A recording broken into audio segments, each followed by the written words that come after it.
남영동, 1987 등을 상기해 보십시오. 그런 투쟁과 희생으로 만들어진 현행 헌법의 요체는 두 가지입니다. 독재 종식과 대통령 직선, 그리고 자유권 보장입니다. 37년 한 세대가 훌쩍 지났습니다. 다른 선진국가에서 200년에 걸쳐 벌어질 일이 그새 우리나라에서 재현되었습니다. 중진국이던 대한민국은 선진국 문턱에 서 있습니다. 국제통화기금 외환위기, 두 차례의 남북 정상회담, 한 차례의 대통령 탄핵, 5차례의 평화적 정권 교체가 이루어졌습니다. 정부 부재에 의한 사회적 참사가 잇따랐습니다. 국민은 이제 국가란 무엇인가, 국가의 존재 이유를 묻습니다. 권력이 군림하는 게 아니라 봉사해야 한다는 당연한 요구를 하고 있습니다. 겨우 연명할 정도가 아니라 사람답게 잘 살 수 있도록 국가가 보장해야 한다고 말씀하십니다. 이는 국가가 베푸는 시혜가 아니라 국민의 기본적 권리이어야 합니다. 이에 저는 22대 국회에 개헌특별위원회를 설치하자고 제안합니다.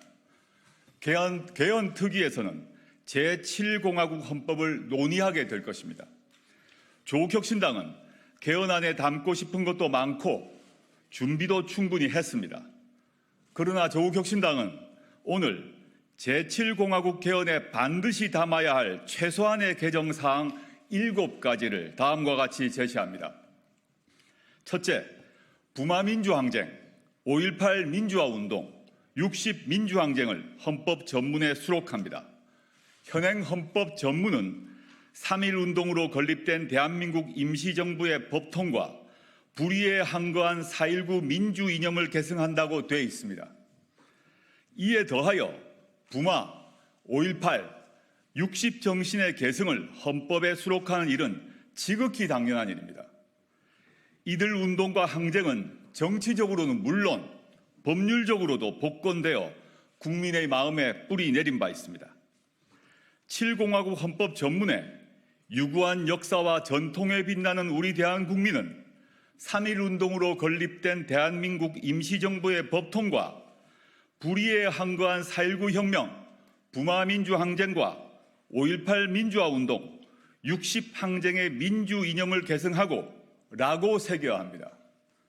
두 번째, 수도는 법률로 정한다는 조항을 신설합니다. 현행 헌법에는 수도 규정이 없습니다. 그러자 서울이 대한민국 수도인 것은 관습헌법이라고 헌법재판소가 결정했습니다. 이 때문에 지방 분권과 자치 발전을 위해 수도를 이전하려는 노력이 좌절됐습니다. 현재 지방 공동화를 넘어 지방 소멸 위기론이 나오는 지경입니다. 헌법에 새 규정을 넣어 법률로 이를 정하면 수도를 온전히 이전할 수 있게 됩니다. 세 번째, 대통령 5년 단임제를 4년 중임제로 바꿉니다. 1987년 헌법이 대통령 단임제를 채택한 이유는 딱 하나입니다. 독재 정권의 장기 집권을 막기 위해서였습니다. 대한민국은 이제 평화적 정권 교체가 자연스러운 나라가 됐습니다. 국민 역량을 믿고 대통령 중임제를 채택할 시점이 됐습니다. 책임 정치를 구현하고 국정의 연속성과 일관성을 강화하기 위해 중임제로 바꿔야 합니다. 그리하여 현행 대통령의 임기는 5년으로 하며 중임할 수 없다를 대통령의 임기는 4년으로 하되 연이어 선출되는 경우만 한 번 중임할 수 있다로 바꿔야 합니다. 개헌을 위한 국민투표를 2026년 6월 3일로 예정된 지방선거 전에 할지 지방선거와 함께 실시할지는 개헌특위에서 논의하면 됩니다. 혁신당은 가능한 다음 지방선거 전에 국민투표를 실시하고 대통령 선거를 지방선거 때 함께 실시할 것을 요구합니다. 대선과 지방선거 시기를 맞춰 전국 단위 선거 횟수를 줄이면 그만큼 국력 낭비를 막을 수 있을 것입니다. 이를 위해 부칙 조항을 두어 현직 대통령 재임 기간을 조정할 수 있을 것입니다.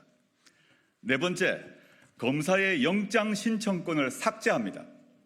현행 헌법에 영장은 검사의 신청에 따라 법관이 발부하게 되어 있습니다.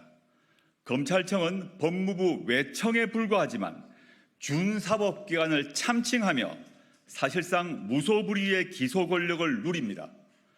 통제도 거의 받지 않습니다. 해외에서도 일부 독재 국가를 빼고 이처럼 강한 권능을 가진 검찰은 없습니다. 이로 인한 폐해는 자의적 수사와 기소권 남용을 넘어 검찰 독재 정권의 탄생으로 이어졌습니다. 이에 영장 신청권을 헌법에서 삭제하고 신청 주체를 법률로 정하도록 합니다. 현행 12조 3항과 16조의 검사의 신청에 의하여를 각각 고쳐 체포 구속이나 압수수색을 할 때는 적법한 절차에 따라 청구되고 법관이 발부한 영장을 제시하여야 한다와 주거에 대한 압수나 수색을 하려 할 때에는 적법한 절차에 따라 청구되고 법관이 발부한 영장을 제시해야 한다로 바꿉시다. 사실 이에 더하여 현행헌법 89조 16호에는 검찰총장이란 단어가 들어 있습니다. 추후 검찰청을 기소청으로 바꾸게 되면 바꿀 계획을 저희는 가지고 있는데 헌법이 바뀌지 않으면 검찰총장이란 단어를 유지해야 됩니다. 이런 점에서 추후 개헌 특위에서 검찰총장이란 단어 역시 바꿔야 한다고 생각합니다. 다섯 번째, 사회권을 강화하는 일반 조항을 신설합니다. 인간다운 생활을 할 권리 보장 내용이 그것입니다. 사회권은 이미 헌법에 규정되어 있습니다. 근로권, 교육권, 환경권, 복지권 등입니다.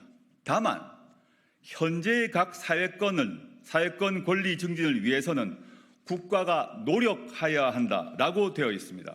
이를 국민이 각 권리를 가진다, 즉 사회권에 관한 권리를 가진다라고 선언해야 합니다.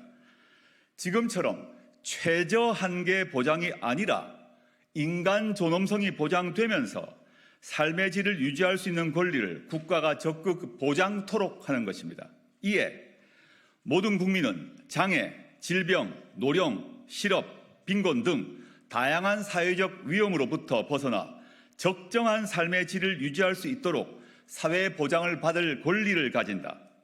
모든 국민은 임신, 출산, 양육과 관련하여 국가의 지원을 받을 권리를 가진다. 모든 국민은 쾌적하고 안정적인 주거 생활을 할 권리를 가진다 등의 조항을 신설합니다. 추후 기후환경 문제에서도 추가되어 될 것이라고 믿습니다. 민생이 선진이 되는 나라에서 국민이 누릴 사회권을 헌법에 명기하자는 것이 저희의 요청입니다. 여섯 번째, 동일가치 노동, 동일 수준 임금을 명문화합니다. 고용 형태, 인종, 종교, 성별 등에 관계없이 동일 직업에 종사하는 노동자에게는 동일 임금 수준을 적용하고 노동의 양에 따라 임금을 지급해야 한다는 인식은 이미 국제적으로 인정되고 있습니다. 국가는 동일한 가치의 노동에 대해서는 동일한 수준의 임금이 지급되도록 노력해야 한다라고 헌법에 써놓아야 합니다. 일곱 번째, 토지 공개념을 강화합니다. 경제 질서와 관련해 불평등과 불공정을 고치기 위해서입니다. 부동산이 투기의 대상이 되었고 부의 대물림이 강화되고 있습니다. 청년들은 집 문제로 좌절합니다. 결혼을 포기해야 할 처지입니다. 그대로 둘 수 없습니다.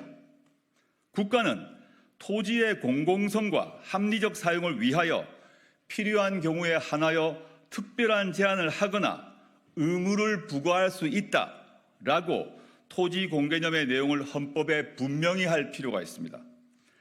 지난 한 세대 동안 대한민국과 대한국민의 역량은 넉넉히 입증되었습니다.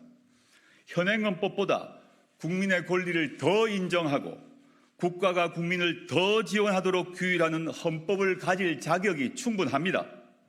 이에 더해 현재가 아닌 미래 세대를 위해서 우리가 나아갈 방향에 대해 밝혀야 합니다. 그러기 위해서 우리의 정치적 상상력을 최대치까지 뻗어보자고 요청합니다. 왜 안 되는지가 아니라 왜 해야 하는지를 논의합시다. 국민의 요구사항은 더 다양합니다. 잘 알고 있습니다. 향후 논의 과정에서 넣거나 빠질 것입니다. 저는 정치권과 국민이 참여하는 열띤 논의를 통해 결정될 것이라고 믿습니다. 우리 헌법 1조 2항은 대한민국의 주권은 국민에게 있고 모든 권력은 국민으로부터 나온다라고 되어 있기 때문입니다. 22대 국회가 열리면 국회와 국민 모두 개헌을 논의합시다. 감사합니다.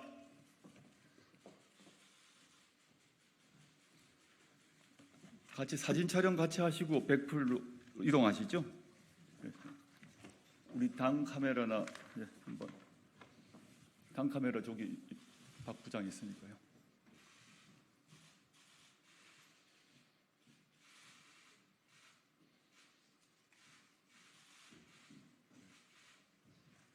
됐습니까? 네, 감사합니다.